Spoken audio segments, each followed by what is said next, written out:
This program is designed to provide general information with regards to the subject matters covered. This information is given with the understanding that neither the hosts, guests, sponsors, or station are engaged in rendering any specific and personal, medical, financial, legal, counseling, professional service, or any advice. You should seek the services of competent professionals before applying or trying any suggested ideas. The information contained in this podcast is intended for informational purposes only and is not a substitute for individual professional legal advice. The podcast information was carefully compiled from vetted sources and references. However, Rose Resources Outreach to Safeguard the Elderly cannot guarantee that you will not fall victim to a scam. Let's talk about scams. It's the must-listen show for anyone who wants to protect themselves and their loved ones from scams. Every Tuesday at 8 a.m. Pacific Time on K4HD Radio, Joyce Petrowski, founder of Rose, and her guests will provide valuable insights and practical tips on how to recognize and protect yourself from scams. And now, here is your host, Joyce Petrowski. Hi, everyone. Welcome back. I'm Joyce Petrowski, board president, and founder of Rose Resources Outreach to Safeguard the Elderly. You can find more information on our website at roseadvocacy.org. You'll find all of our social media channels at the top of the homepage. Scroll down to the bottom of the homepage and you'll find where you can sign up for our emailed newsletters. And we also do one in the mail as well. And we have a safety checklist that you can download there as well. Today we have a guest with us, and we're going to be talking about passwords and password managers and passkeys and updates to your devices. So our guest is David Hawkins, and with deep roots in both physical and cybersecurity, David's skills cover everything from identity management and access control to compliance and risk solutions. He has conducted hundreds of workshops and thousands of POCs in vendor cyber risk management. So let's welcome David. Hello. Good to meet you. How are you? I'm doing pretty well. How are you today? Good. Why don't you take a few minutes and tell everyone a little bit more about you and what you do? Sure. So I've had a pretty long career of different things. I was military early in my career. Then I went into IT. And when I was in IT, one day I was working with a sales team, and the sales team said, "We're having a problem with this software." I solved the problem. And I also showed them that they were doing something a little off. Okay. And they said, "You should be our pre-sales engineer." And I said, "What's that?" So I said, they told me what it was. And I said, "That sounds fun. I'll do that." Okay. And I've been doing that for the last 20 years. Oh, wow. And I've represented products from Symantec, RSA Security, Computer Associates, and Tyco Fire and Security, all of these different companies, and had a ton of hands-on experience working with the tools and helping customers figure out what to do with those tools. Okay, very good. And I actually met you through one of Rose's advisory board members, Brian. You used to work with Brian. Exactly. As a matter of fact, he and I worked together at Symantec. Okay. All right. Very good. All right. So we discussed this, and we were going to talk about, let's start with the passwords and password managers, and we can incorporate passkeys and stuff into that. So I actually did a presentation yesterday in a retirement community, and there's quite a lot of people there. There was probably 45 or 50. And it's interesting when I get to the point in the presentation about passwords. That's in our resource, our identity theft protection and cyber safety resource packet. I hear this, a little bit of a groan, right? So I always kind of make light of it and say, okay, who here likes passwords? Everybody's like, no, I've had one person say, and it was a younger lady who liked tech and all of that stuff. So one of the things we talk about is, every year I see this survey, and I don't remember which company does it and puts it out, but they say it's definitely over half, maybe 2/3 of the people that they survey, they are still using password 123. Yeah. Now, whether they've elected to use it or whatever software they're creating the account with, it gave them that as an initial password and then never made them change it. So they've just left it. But that just baffles me that Mhm. people are still using that. And I think maybe even some of the people in our presentations are using it, right? Or they're using um, their names and their birth date or their pet's name or their anniversary date or, because it's easy to remember, right? Absolutely. Yeah. So one of the things we talk to them about is, having a phrase Mhm. and then changing the phrase to having some symbols and some numbers. But even that, right? I mean, what's your thoughts on that? Sure. So one of the first things is a lot of people don't understand what is vulnerable when it comes to the passwords. Now, when it comes to hacking a password, there are two real methods. The first method is brute force, which means Yes. have some software in the background Mhm. going to just try 100,000 passwords until it figures which one. Generally speaking, if you use that method of attack, what we've discovered is that it would take something like 1,000 years of a typical attempt, one after another, for a password that's longer than 16 characters. So the length of your password is probably one of the most important parts to defeat that brute force attack. Okay, that's interesting. Okay. Now, here's the second part, and this is the better part of the world where I came from, which is all of the companies out there. There's a couple different parts of why you use a password that matters. First one, you log into your computer. Mhm. That one there, brute force is almost impossible because you're going to try, you're going to try, you're going to try 5 times. Your system locks you out. It takes 20 Right, minutes. It's going to right. take 1,000 years if it was a random number. Now, here's the other part that gets difficult when it comes to passwords, which is people use something like you said, the name of their dog, the name of their Right, cat, the name of their family right, house or town or right. whatever. And that is hackable not because of multiple tries, but because you end up sharing that information on social Online. media, right? Absolutely. Yeah, Who's my dog? Spot. And next exactly. thing you know, it's Spot 123. I wanna wish my dog Spot a happy birthday. He's 10 years old today. Well, boom, you've just given your password out, right? Exactly. Yeah, Exactly. right. I've seen these videos where somebody will be, doing interviews and they're really trying to see how quick somebody gives up their password. And Mhm. literally within a minute or two, just by engaging in friendly conversation, they will have given up they'll not actually say it, but through To give up the detail. prompting, they'll be like, "Oh yeah, I use my dog's name and my birth date." And then the Yep. person will go, "Oh, so your password is," and they'll say it, and then that person goes, "Oh, I Oops. just gave it up." And Right? they also gave the tell that said, "Oh, by the way, I just gave you something valuable." Yes, exactly, right? Exactly. But so you mentioned the more important thing is to have at least 16 characters or Yeah. more. But a lot of people talk about how you have to have upper and lowercase letters, numbers, and symbols. Mhm. But then, like when you go to set up a password with like a lot of financial institutions, they're only allowing you between 8 and 12 characters, but they have to have all four of those the symbols, Mhm. the upper lowercase, and the numbers. So how does that make it just as safe if it's only 12 characters? It doesn't necessarily make it just as safe. The number of characters by default is actually the hardest thing. Now, Okay. so you could actually do all lowercase and no symbols and no numbers, and the statistical amount that people will have to crunch through is still pretty high.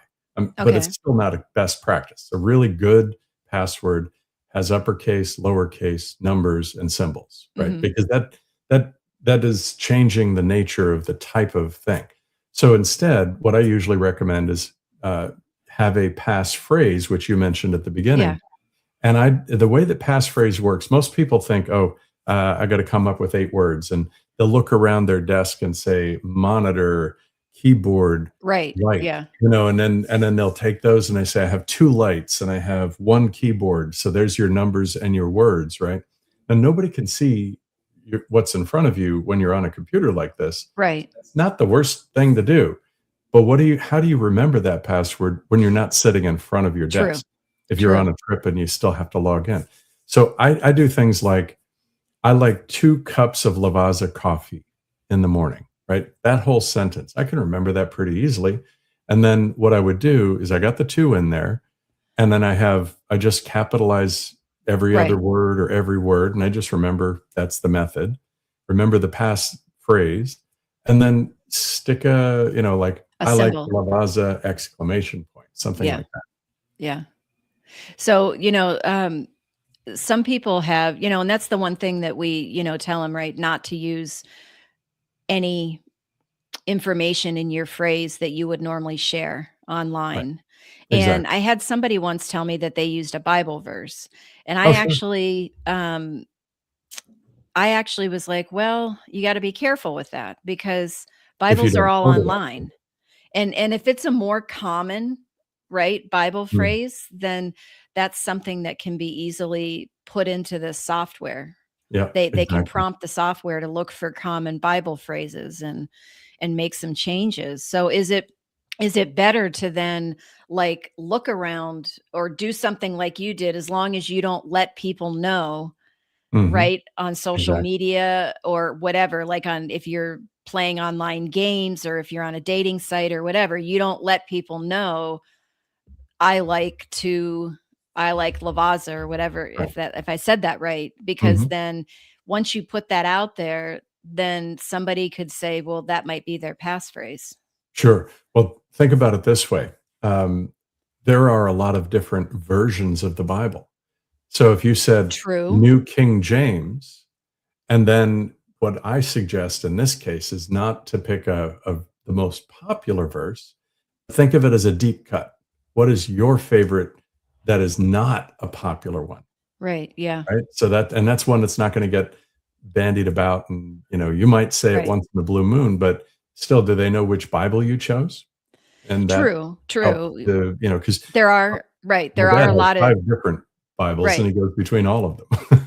Right. There are a lot of different versions. Again, as long as you're not posting online and talking about this is my favorite version, or if you are a specific faith and they only have one, whether it's a Bible, a book, whatever it is, right? Mhm. Then that's easier to, if you're a specific faith and they only have one Bible, one version of it, one book, Yeah, one version of it, whatever it's called, um, that's going to make it easier to figure out because right. you don't have all these different versions that it could be. So that's true. I didn't think about that. All of Yeah, the different and then versions that there there are. you just have to think of what can I bring to the table that's unique? I mean, think of it one other way. What if that Bible was orange Yeah. instead of brown or blue or something Right. like They that? come in all different colors. Exactly. Yeah. So there are things that you can have in your life. Maybe you buy a special leather cover for yours, right? Yeah. So you have all of these things where you customize for your own thing. I have a bookmark, right? I put the Right. bookmark in. What kind is it? Silk? Is it a paper? So Right. you have all of these ways that you can tweak and get unique and different data that isn't obvious and isn't something that just anybody would know. Maybe your most closest relative might know, and that may be okay. Maybe that's what you want, anyways. Right. Right. Yeah.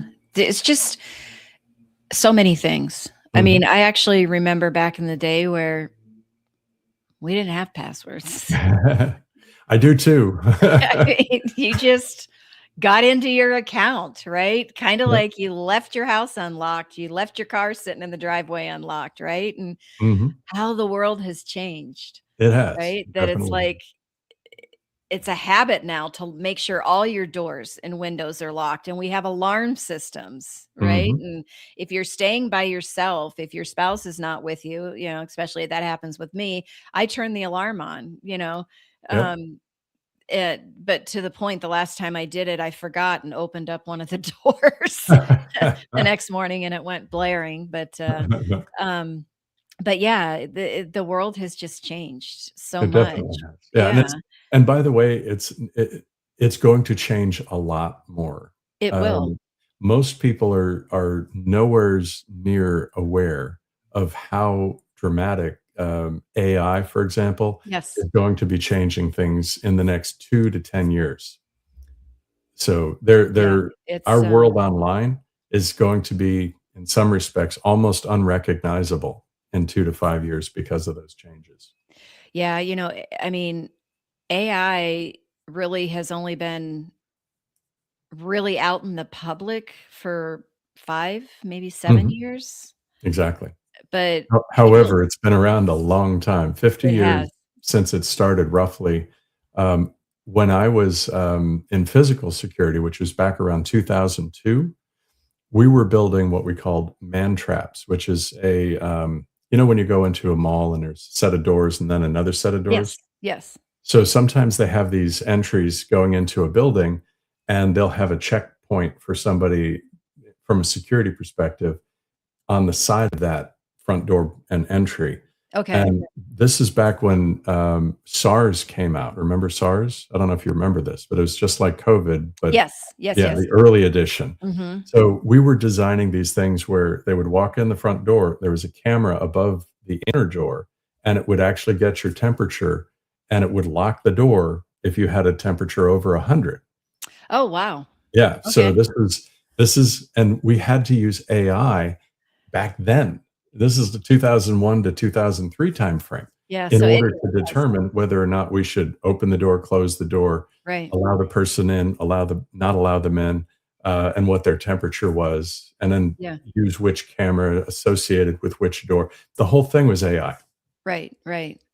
Um, so now that we've brought AI into it and we have all of these, passkeys, right? Mhm. And Yep. I would imagine that has some sort of AI component to it Mhm. because it's built on the biometric information using Exactly. a facial scan, a fingerprint, Mhm. or a pin.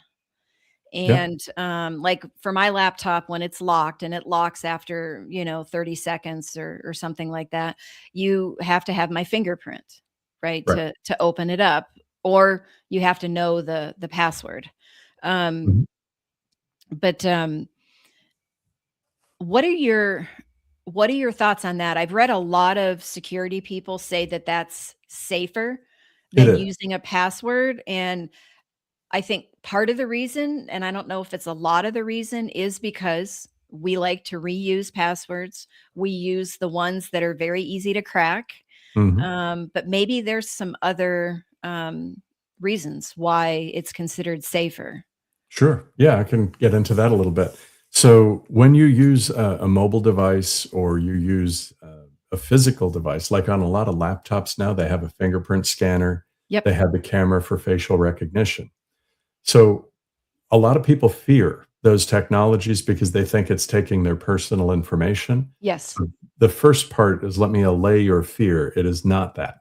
When Okay. you do the fingerprint, it plots out a bunch of points and it becomes a little mathematical snippet. It's not taking your fingerprint. So nobody's getting your fingerprint. Nobody's Okay. getting your actual face. They catch a bunch of little plot points and they can tell by the cheek height, the eyebrow height, the chin height, all of that, where you are different from somebody else.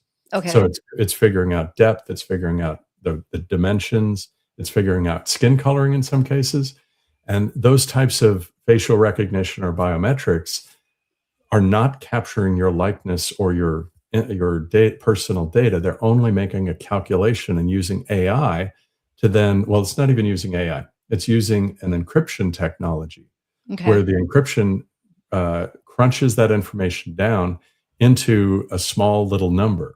And that randomized number is then assigned to your identity on the system. And Okay. it looks for that number. It's called a hash. Okay. So every time you come onto the computer, there's a hash of when you do the facial recognition, the thing that you have, the phone, has a tool that identifies who you are based on the picture or the fingerprint scan. Okay. And that is kept as just a little number inside the phone. It does it all locally here. It doesn't send it up to a server. It Okay. just does it right here. And then Okay. once you do that biometric, it pairs the two together, and it says that that's pretty unique because you have this device, which is known to be yours, Yep. registered to you. You have your number that says, yeah, I got a good biometric read. Okay. And when you pair those two together, it sends those off as a yes or a no. That's it. And Okay. that yes or no goes up to maybe a web page you're trying to log into, or your computer, or your tablet, or whatever. So that's Interesting. the essence of a passkey. So is that the same as when you go to the airport and they take your picture? Yeah. Yeah, the Because pictures they're taking, they're I plotting again, same thing. okay, because I did ask, I was curious, right? I think sometimes my husband probably wishes I wasn't in this area, but I'm curious, and I'm like, there's a lot of people that don't want their pictures taken. Yeah. And so she's like, the scanning that's done is automatically deleted within, I think she said, a couple minutes after the scan is done. But so Mhm. it's the same thing as if you were gonna be, like, logging, it's looking for those points, but I think a Exactly. lot of people think that it's giving information to, in that instance, would be the government because it's Mm. TSA that you're It going through. Um so let me again explain that technology, because I've actually installed that exact technology at Fort Lauderdale Airport, Oh, Chicago wow. O'Hare, and Boston. Okay. So I've done it, and Washington, DC, Washington Oh, National. wow. So Okay. I have had exposure to all of those technologies, and every single one of them, they may take a picture of you and it gets stored locally so that they can do the plot Right. on the system in a 2D instead of in this 3D thing real time. But it has to delete it, because here's the catch: pictures are not a small bandwidth thing. The server that's Ah, letting you in is yes. not it's not in that device. It's back somewhere back in the network. And if you know what's going on with the FAA right now, the FAA is having a really big problem with the fact that not all of their airports are connected with fiber. They don't have great bandwidth. So a lot of them have dial-up lines. I know that sounds nuts, but Wow. DSL and Yeah. coax cable, and that's their backbone. So they don't always have the highest possible bandwidth. And guess what that's prioritized for? Uh, Air traffic control. Yes. So they're Yes. not going to let the security guy who Right. installs this Take camera all the take bandwidth all with that those bandwidth. pictures. Right. And Well, if they did, they would that get a makes lease total line for it. sense, right? Say You it again? definitely want the bandwidth going to air traffic control. Exactly. I mean, So that's the safety there's no part of way it. that Yeah, when you think about the fact that they handle maybe 1,000 flights with 250 people on each flight, a and day. they're gonna take all of those pictures and stuff it through a tiny pipe, it's No. not gonna happen. No, when you think So about just on your phone, right? Mhm. Whatever cloud storage you have, you know, you might have a lot of photos on your phone, Right. maybe not too many videos, but you can pretty quickly get to a point where you've got to go in and start deleting things Yes. Yeah, before it'll start saving more things on there because or you have to buy more storage. exactly. So, And, yeah. so if you go back to a little bit of computer terminology for a second, Mhm. when we started out with computers, we started with bits, which is a 1 or a 0, right? Okay. And then we got to bytes, which is 8 of those, right? Okay. And then your passwords tend to be, if you've got 16 words, that's maybe 128 bits, 128 ones and zeros, okay? And that pattern of 128, that's nothing to shoot across that wire, but that's 128 bits. You're gonna take a picture which has 2.5 million bits or Bits. Oh, so. wow. and try Okay. and send that. Yeah. It can't stuff that much data quickly enough across the wire to do that kind of decision making. So it's really a very small number that goes across the wire. It's not your picture. You don't have to worry. Yeah. It It's just feels enough to intrusive. capture those focal points that determine that, hey, this is you. Yes, and the Okay. only reason they have a picture on the local device is the local device has a processor, a small processor compared to your computer, but that small processor has to be able to work with the image. When you are standing in front of the camera, Mhm. that image of you is like our video right now. That's a lot of bandwidth going into the camera. Right. So Right. it captures one still. It tries to wait until you get, just Yes, right, exactly. It because and it snaps you the see still. it going in there, right? Yeah, And sometimes it and won't take the picture right, until and so you it can't take a video of you and then find the plot points because you might be moving, right. and so it needs to snap that one shot, and then it plots it out, and it sticks it in and says, "Okay, here's the 16-bit, character set or whatever. Here's the 16 bits that make up the face that I caught." And Yeah. then it compares that 16-bit to a big database of other 16-bit numbers that it knows. Got it. That might be the part where it goes out and comes back, But it's because a it may need number. help for that. Okay, so um when I mentioned passkeys and I said facial recognition or fingerprint, it also talks about a pin. Mhm, And this actually just came up. One of the attendees yesterday had asked this question. First person in 4 years, and we've talked to probably close to 8,000 people that has asked this question. mhm, And it was, well, a pin, that seems like a pin could be easily figured out, and then mhm, someone like a password, and then someone could get into your device. So how is the pin more safe than a mm, password? right. So you're looking for multi-factors. So multi-factors include who you are, what you have, and what you know. So Got you're it. not doing just a PIN. You're doing the PIN plus the device you're on, which is what you have. So when you do this, if you don't have the phone has maybe a 256-bit Okay. knowledge of who you are encoded on here. Your PIN is done only on that device. You may Got use it. it in multiple places, but technically it's unique to this device. My computer, I can use different pins. I could use the same pin, but let's face it, the same advice exists for pins that exist for passwords. Try and change it up. On my computer, I have one pin. On my tablet, I have a different pin. On my phone, I have a different pin. So if you have a device unique pin, then the pin is really only unlocking the thing you have, which is that one factor or the two So factors of authentication. so the PIN with a passkey would be a 4 or 6 digit PIN number that you come up with, Right. not like a multi-factor authentication that it's just a random sequence Exactly. that is sent to you. This isn't when they send you the code. Right. This is This you is putting the pin on, and the only reason the pin works is because it's you in a device you own.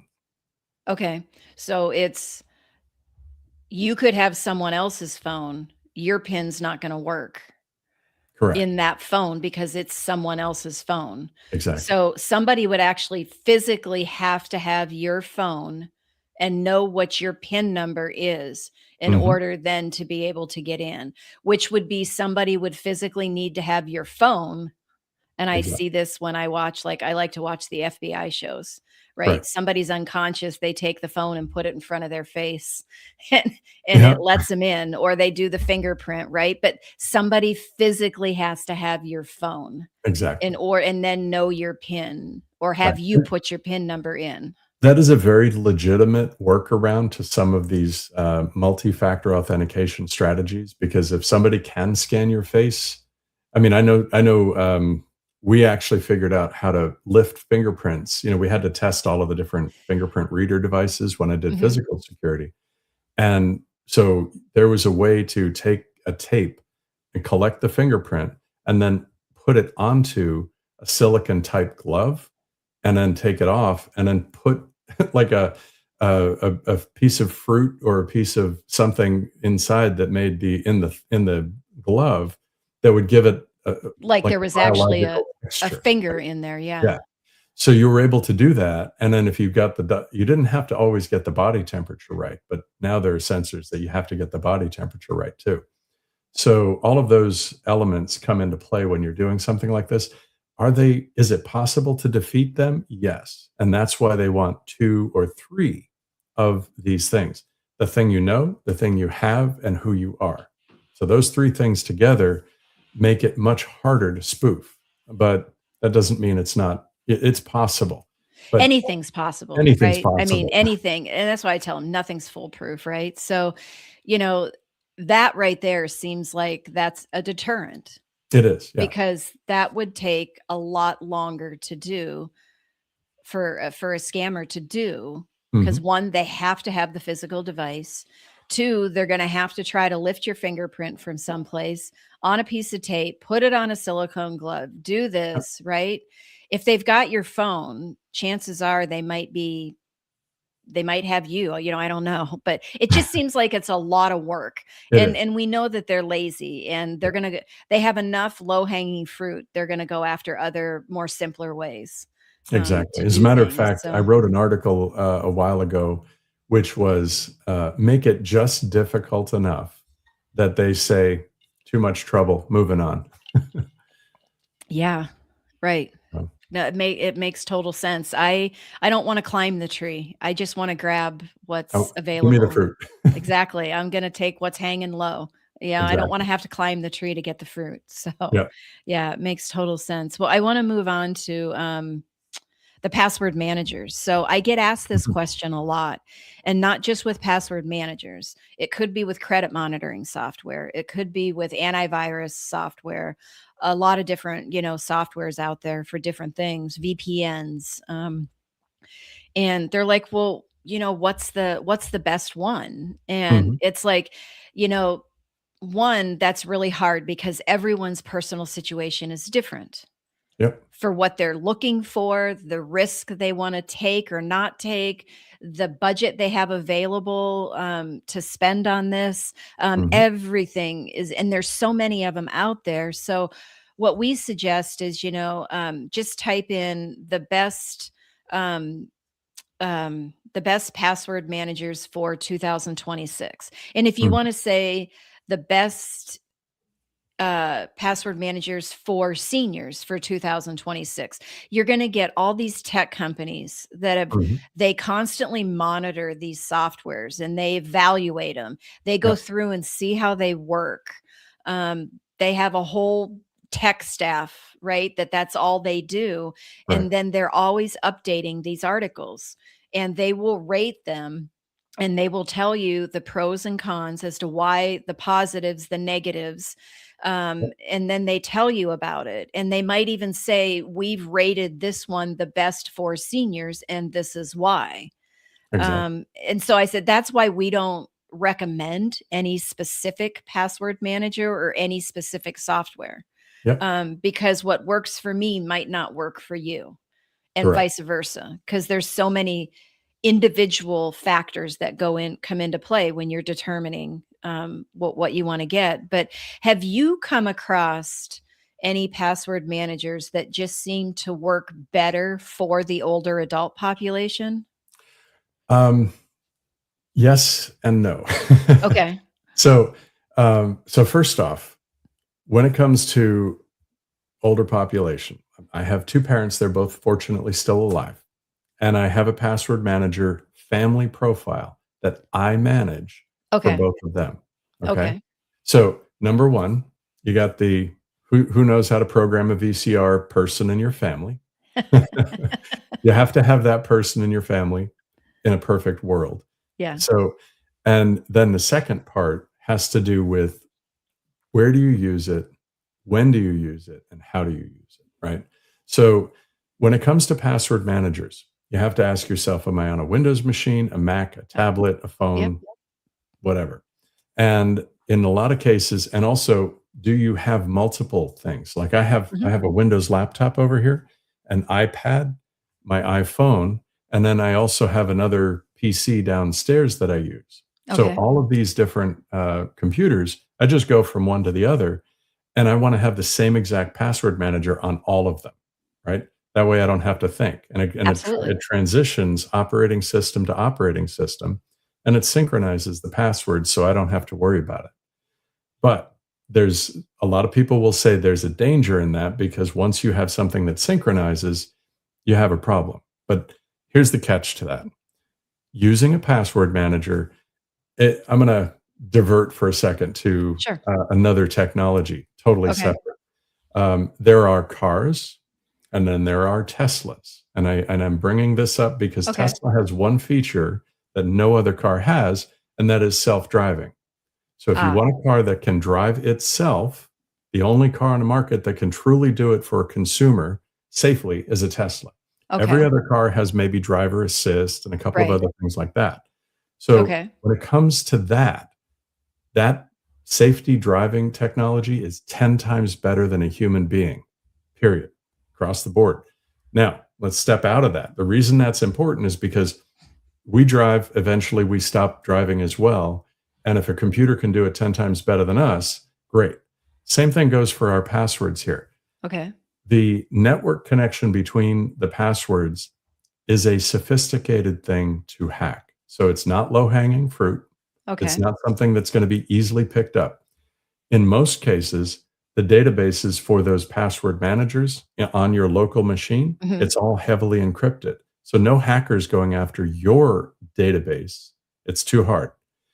The servers, they may have the ability to hack in, and a lot you may have heard like one password got hacked and things like that. Yes, there were a Okay. few of them. Yeah. Yeah, They were it's only actually able to get okay. into the company's data, not into anybody's vaults. Exactly. All of Yep. your encrypted data is not low hanging fruit. And so you're 99% or not way, way higher than 99% of the time.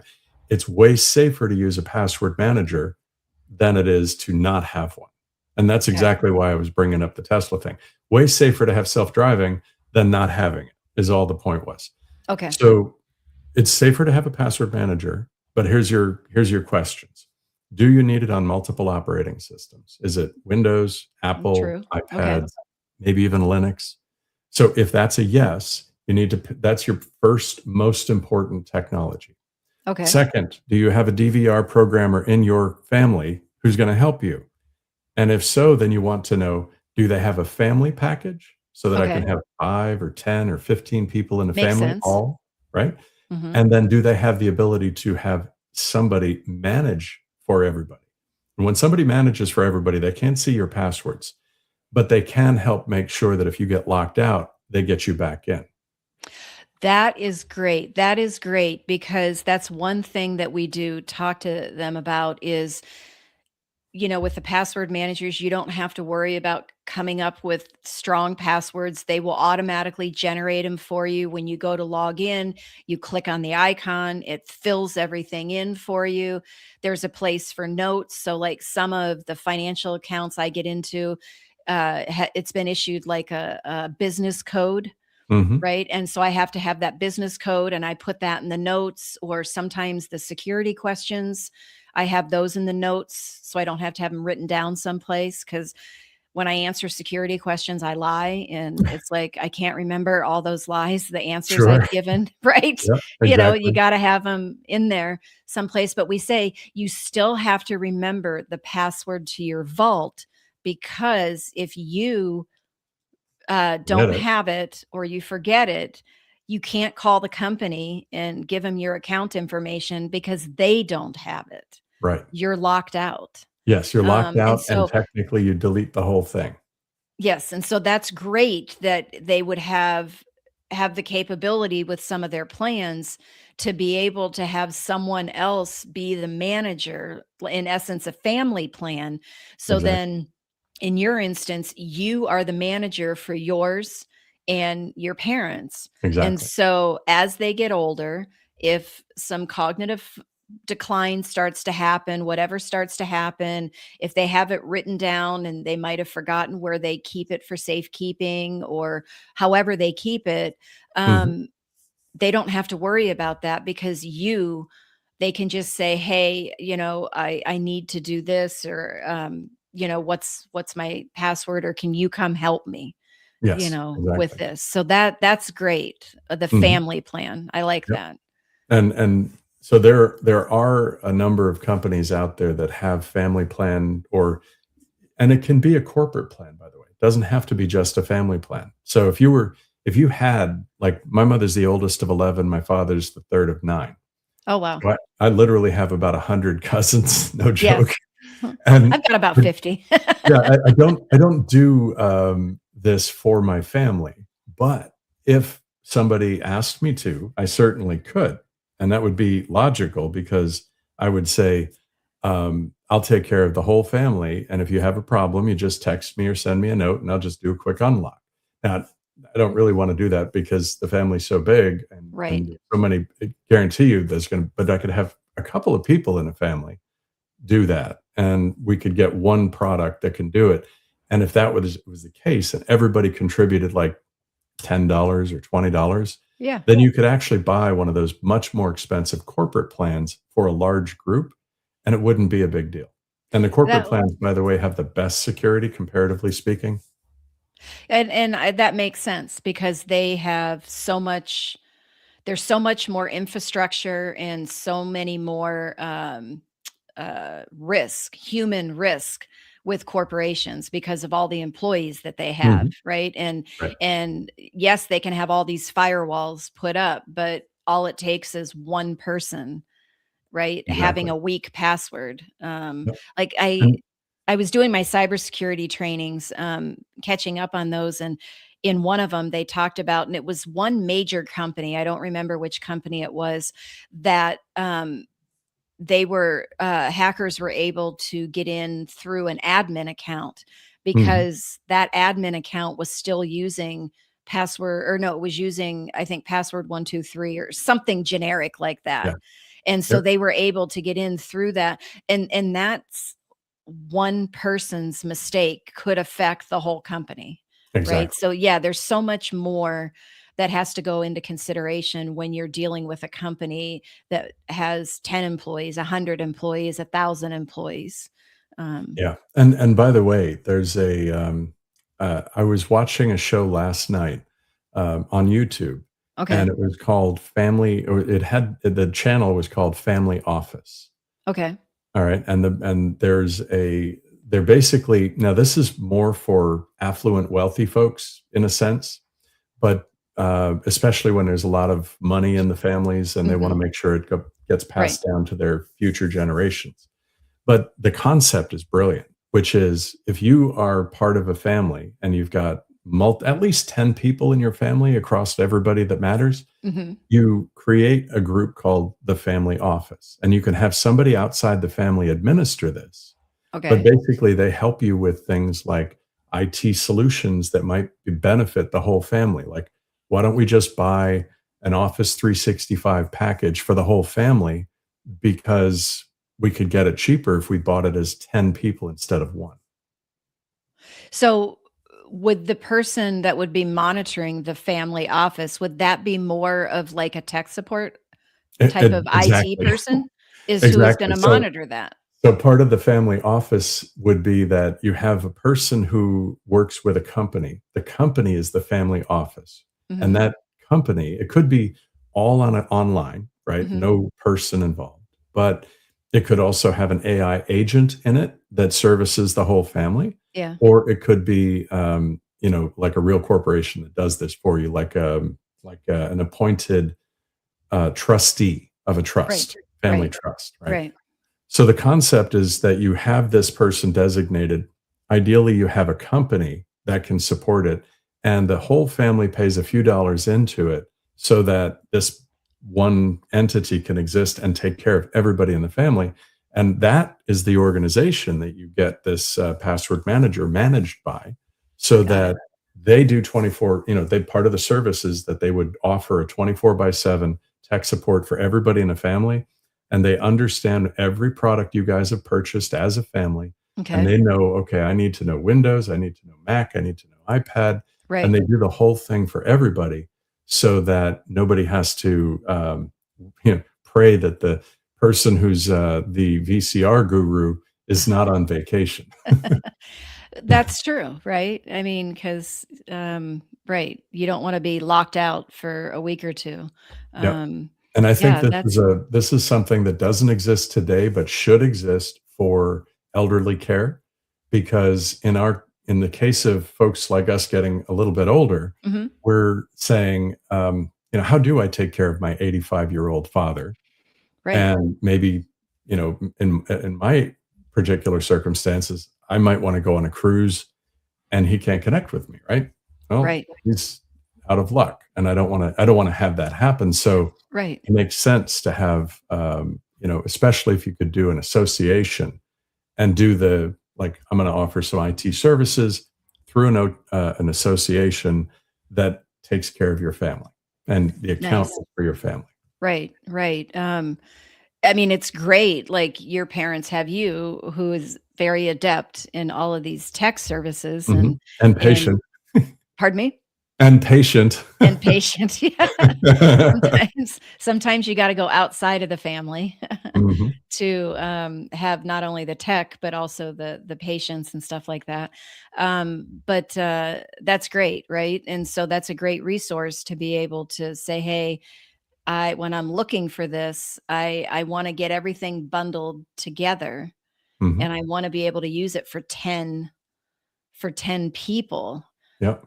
Um, so yeah, that's great. I know we were going to get into talking about updates today, Mhm. but we've literally got 3 minutes left. So I don't know if you want Well, to say something very quickly about that or yeah, let me give you my 1-minute thought. So you Sure. mentioned before antivirus and all Yeah. of these other things. Number one, the most important thing is that you harden your system. Hardening is done by keeping your patches up. Okay. So Yep. when Windows prompts you to update, do it. But I suggest you go to the gear and look at the updates manually. Don't just go because of pop up. Don't use the pop up to say start that, because that could be malicious. That could be malicious, right? Right. So Yeah. only go to the gear or system settings off of Windows, to the settings, and then go to Windows Update and do your update. Same thing with Macs, same thing with iPads. You can So do these in the system settings directly. so let's talk about that then. Is that where you would, because I've explained to people how to like remove their cache, right? If something Mhm. quirky is going on or if they want to get rid of the cookies or something like that. You go into those 3 dots, those 3 vertical dots on the Yep. top right. You go Mhm. down towards the bottom where it says settings Right. Or eh, preferences. or preferences. And then where do you go from there? Is there like updates? Yeah, typically, especially with Windows, at the bottom of the list is an item that says Windows Update. Okay. With Macs, it's a little bit more behind the scene, so Okay. it's not as typically, but generally speaking, as long as you have your Macs turned, when you first go into your preferences, you automatically know auto update, and it'll do it. You don't have to. Macs are pretty Right. good about not asking you. Um, so yeah, those are the 2 key things. So update your system, update your apps, your whatever software you have Absolutely. when it says Yes. to update. And then when it comes to antivirus, here's the key. You want something local that deals with malware. So Mhm. I'm going to say a brand name because there's one that's really well known called Malwarebytes. Yes. And there are many others like it, Bitdefender, a Yes. whole bunch of them. You Right. want one that's local. It's okay to rely on Windows and Mac embedded security to a degree. Mhm. The actual antivirus software these days, if you don't click on everything in your inbox and you don't click on any web page that just pops up, you can actually get by with that. If Okay. you are doing anything like, I'm going to say this, and this is going to be awkward in a way, but like if you're the type of person that would actually visit a porn site or a gaming hack site or anything like that, that is People do. behavior that is uncomfortable, not uncomfortable, it's dangerous in the Mhm. sense that those are hackable sites, really hacked sites in many cases. So as much as it's uncomfortable to talk about that, you have to know if that is any time ever used, you're 80% more likely to get infected with something. So you have Okay. to have an extra antivirus Layer. to protect the Yeah. system. And Yeah. and I know that there's one that's very socially awkward, but the other one called gaming sites. If Mhm. you've got a kid in the house and they want to know how to hack Mario Brothers, They're going to the gaming sites and they are malicious as heck. Yeah. Yeah. So I think it's just good for everybody to have antivirus that tracks malware and all of that on all of their devices, including their cell phones, because it is a mobile computer. Yeah. And I always tell people your phone is only as safe as the security you have put on it. You have to ask yourself, what damage can someone do if they're in my phone? The truth is your phone is only safe as the behavior you use it with. True. That's the other part of it, the is the first human part. behavior. The And human then behavior. The malware is so much harder to get on a device these days, the way that all of these devices are configured, that a lot of the native security software is actually adequate. Paying for McAfee, Symantec, all of the others. Some of the things that you have to think about with those that are like Kaspersky was actually Russian owned. Yeah. Nation state hackers have been all over that for years. Right. Symantec is now owned by China. They were bought by Broadcom, and Broadcom is the Chinese. So you do like you said, locally, you have to look at these things, but and we are a minute over time. And I still need to close, but we are definitely in March. We're going to do this again. Sounds good. And maybe we'll get more into AI, like deepfake videos and stuff like that. But thank you so much, David, for doing this. Lots of great, valuable information. Do you want to really quick tell people you do a radio show as well, a podcast, how they can find it? I do. I have a channel on YouTube called The Second Sip. And the idea behind it is a sip of coffee. I do it a little bit later in the morning. Or even in the afternoon. So it's the second sip because it's not going to be your first sip of coffee. Okay. And all right. Basically I cover a lot of AI tech and security tech there. Okay. Very good. And they can find that on YouTube, The Second Sip. All right. Awesome. Thanks again, David. Great conversation. And we're going to have you back soon. Sounds good. Talk to you soon. Thanks. All right, everyone. That's it for today. We went over a little bit. So just remember roseadvocacy.org. You can find our social media channels. Scroll down to the bottom of the homepage. You'll find where you can sign up for our mailed and or emailed newsletters, get our safety checklist, and don't forget to click subscribe so you never miss an episode of Let's Talk About Scams. You'll see Brian next week. Thank you. Well, that's all the knowledge for this episode. Tune in every Tuesday at 8 a.m. Pacific Time on K4HD Radio at k4hd.com as Joyce explores a variety of knowledge so you have the power to make scam protection your healthy habit. And until then, feel free to reach out to Joyce and let's talk about scams.